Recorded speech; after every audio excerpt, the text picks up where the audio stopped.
Jadi belum tentu ya misalkan kalian hitungnya untuk 3 hasil ini misalkan nanti itu yang sesuai ekspektasi atau nanti yang terjadi misalkan yang keluar atau yang nanti banyak permintaannya tuh di tahun 2020 ada misalkan 91 buah komputer misalkan begitu. Jadi yang sesuai dengan hasil di lapangan nanti itu adalah proses hitung untuk persamaan tren linear yang ketiga.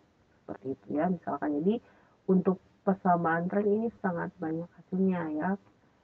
Jadi beda kita memilih tahun maka beda pula hasilnya.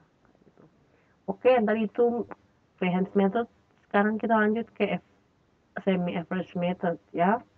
Ini. Nah, kalau semi average method ya ini langkah pertama juga sama ya.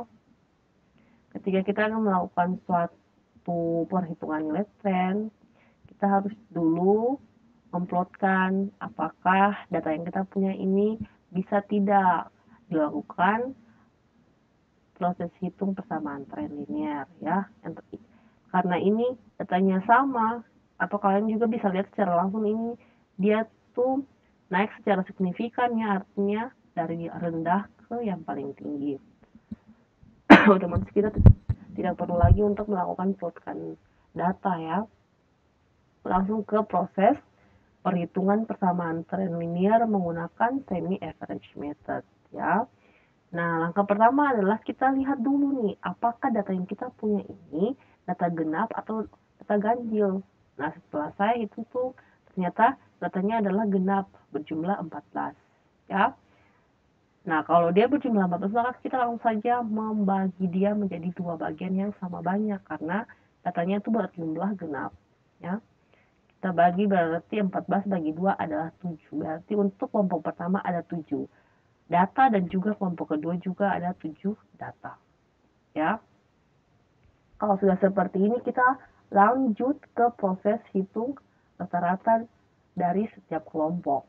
Nah, ini langsung saja kita menggunakan rumus average ya. Kita langsung saja menggunakan average.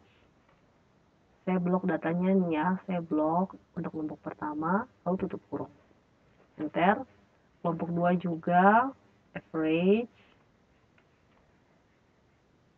Ini dari K18 ya. K18 atau saya blok aja data yang ini ya karena tidak kelihatan, saya blok yang ini aja. Oke. Enter. Ya, ini dia nih. Kalau sudah seperti ini maka kita lanjut ke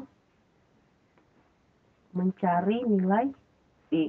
Jadi yang hasil hitung kita ini yang untuk metode semi average ya, yang ini yang 20,714, kemudian ini 56,714 ini merupakan nilai A. Ya, ini merupakan nilai A. A untuk setiap kelompok. Nah, untuk mencari nilai B maka kita harus menggunakan rumus lagi. B-nya itu diperoleh dari Y bar 2 atau yang ini ya kurang Y bar 1 bagi dengan N. Nah, N-nya ini bukan jumlah keseluruhan satu data yaitu sama dengan 14 bukan, tapi N-nya ini adalah jumlah banyaknya data per kelompok. Kalau ini 7 otomatis ini yang kelompok 2 juga pasti adalah sama dengan 7. Jadi langsung saja saya bagi dia ya sama dengan kita kurung Y2 Y bar 2 kurang Y bar 1 bagi 7 ya. Enter. Nah, ini nih. Ini adalah merupakan nilai B ya. Saya kasih bold nilai B. Nah, kita langsung masukkan ke persamaannya. Y aksen sama dengan 20,714 plus 5,1429X ya, yang ini untuk persamaan dari kelompok pertama. Sedangkan untuk persamaan dari kelompok kedua adalah Y aksen atau Y popi sama dengan 56,714 ini plus 5,1429X ya. Nah, untuk tahun pertama misalkan saya anggapnya seperti ini. Saya mau hitung nih. Saya mau menghitung proses peramalan di tahun 2020 ya. Nah, untuk yang pertama saya menganggap bahwa 2007 ya, atau di kelompok pertama saya menganggap bahwa 2007 itu merupakan tahun dasar. Ya. Sedangkan yang untuk kelompok kedua saya anggapnya bahwa 2014 merupakan tahun dasar. Ya. Ini ya kalau kalian lihat 2007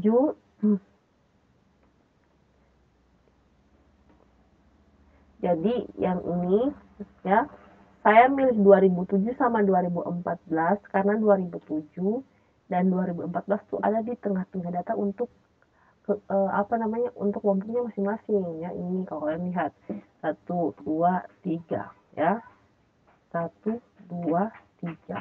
Nah ini yang di tengah, 2007 yang di tengah. Sama juga nih 1, 2, 3 ya, 1, 2, 3. Nah 2014 yang di tengah kayak gitu ya. Oke, langsung saja kita ke proses hitung peramalannya.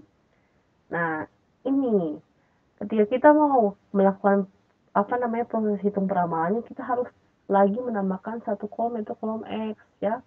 Kolom X yaitu kolom variabel waktu yang sudah disimbolkan. Nah, karena saya anggapnya tuh tahun 2007 merupakan tahun dasar ya, maka nolnya tuh di sini di tahun 2007. Ya, nolnya di sini. Maka sebelum nol, kalau kita ikut garis bilangan, sebelum nol itu adalah minus. Maka kita start dengan minus 1, minus 2, minus 3.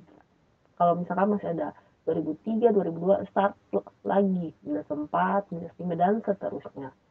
Nah, kemudian setelah 0 itu apa? Itu adalah angka-angka atau bilangan-bilangan positif. Maka di sini kita startnya dengan 1. 1, 2, sampai selesai itu data. Nah, ini sampai 2020 nih. Berarti ada sampai 13. Ya, itu X-nya nih.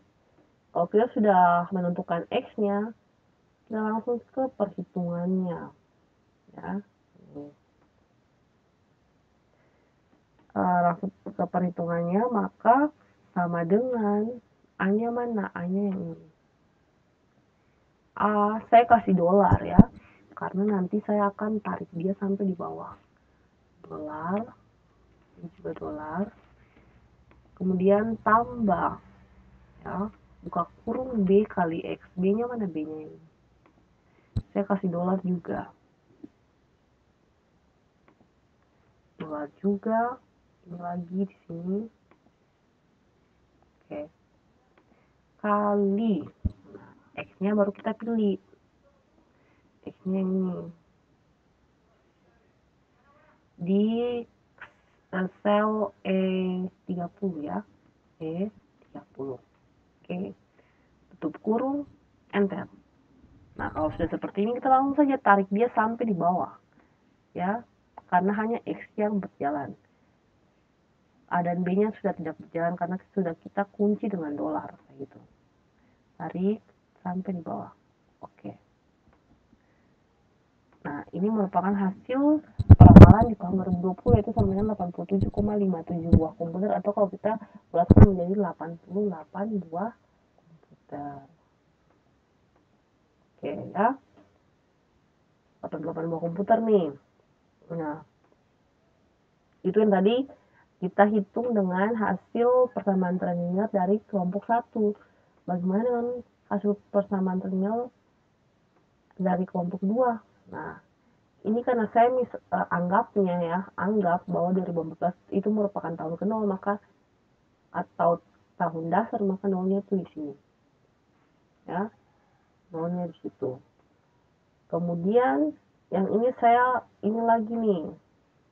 Minus 1, minus 2 kan sebelum 0 nih. Saya terus sampai yang paling akhir adalah minus 10. Kemudian yang ke bawah, yang setelah 0 adalah bilangan-bilangan positif, maka ini 1, 2, 3, dan seterusnya sampai yang paling terakhir adalah 6.